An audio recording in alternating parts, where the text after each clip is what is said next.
Hi again, and welcome back to our Magicon Data Broker How-To Guide series.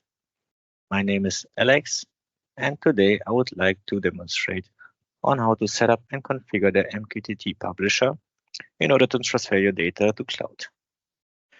As always, this video is also based on our Magicon Data Broker How-To Guide, where the most of the instructions are also written down. At this time, we are going to create two videos. While the first video will be showing on how to install the MQTT publisher, license it, and also connect to the data broker. And the second video will be demonstrating on how to actually configure it.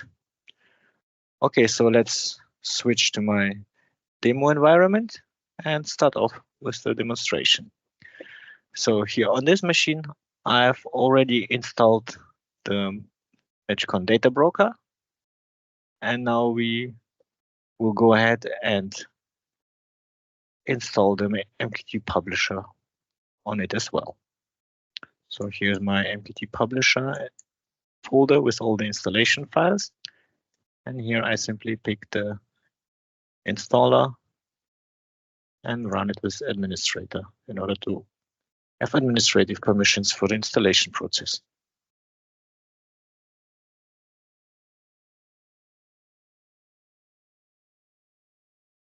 Please accept the license agreements. And then you will get to this GUI where you have to fill in the port number on which the MQTT publisher will be listening. You have to know that the MQTT publisher does also contain an OPC UA server, which will be used in order to connect to it and do the configuration. I usually use the port 60,000 for the MQTT publisher. Then we have to fill in a user and password. This is required in order to allow the MQTT publisher service to run with this user. So please make sure the selected user will also be allowed to run as a service. Okay, then click next.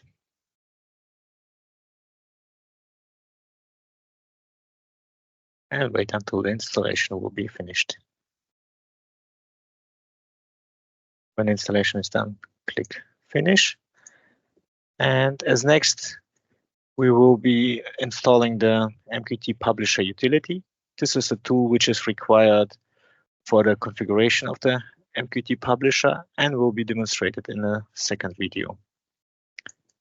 So before we can install the MQTT publisher utility itself, please check if you maybe already have the .NET 3.1 desktop runtime installed on your machine. And if not, please install it before the installation of the utility.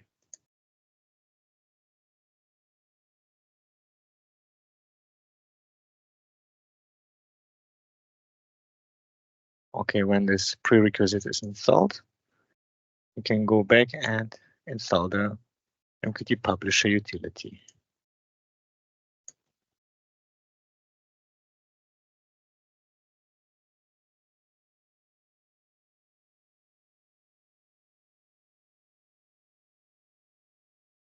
Okay, now we can minimize the folder here. And now you see we got this MQTT publisher utility application here as well. Okay, having installed everything, the next step will be to set up a connection between the data broker and the MQTT publisher. In order to do this, we require the Magicon OPC UA Explorer, which will be connected, or which needs to be connected to the data broker. So as already mentioned, the connection between UA Explorer and data broker is already trusted. So I just need to fill in the credentials, click connect, and you see it's not complaining about certificates because this is already trusted. So as next, we go to this data broker configuration menu and then go to the federated data sources, because this is the place where we need to connect both. This is required because we need to establish a trust and connection between both, and also this is required in order to supply or provide the MQT publisher with a license which is provided through the data broker. So in order to establish this whole connection, we have to create a data source for the MQT publisher here under federated data sources. I will call my data source simply MQTT publisher. Edit, and now I have to do the communication config for that data source. So the MQT publisher is running on the same machine, so it will be local host. And as we just fill in during the installation, the port on which the MQT publisher is listening is 60,000. And it was successfully found here. Okay, now we have to fill in the user credentials for the connection. And by default, this is operator and password also operator. Make sure that this connection will be enabled and click apply.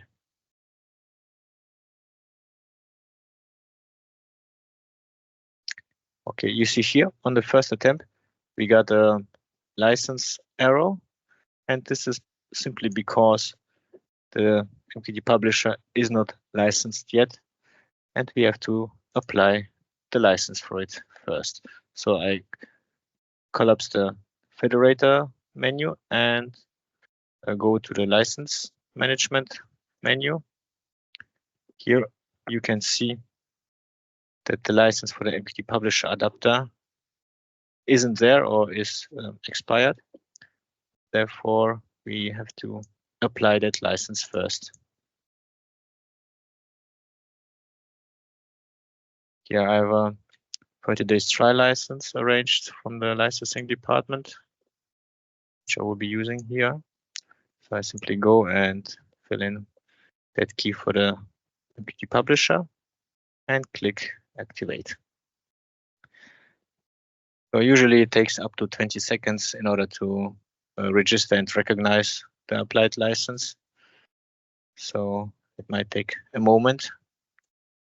In the meantime, I go back to the federator data source, select my publisher data source, and prepare everything to apply it again. So you see the previous config is still in place. I just need to re-enter the password for the user operator. And again, the password is operator like the username. I guess the license has been recognized in the meantime, and I can click apply. Okay, you see this time it went through, and now the data broker is aggregating the namespace from the MQT publisher. So now we can close it. You see this is the connection status is good. We can even double check the license. And you see here the publisher adapter license has been properly applied. So this means we are done in terms of setting up the MQT publisher connection between data broker and the publisher. We can even go and double check the license, the certificates. And you see here we also got the publisher certificate already in the trusted storage. So yeah, everything seems to be fine. So we can close off the Explorer and are done for the first video. Thank you very much, and hopefully see you in the second video. Goodbye.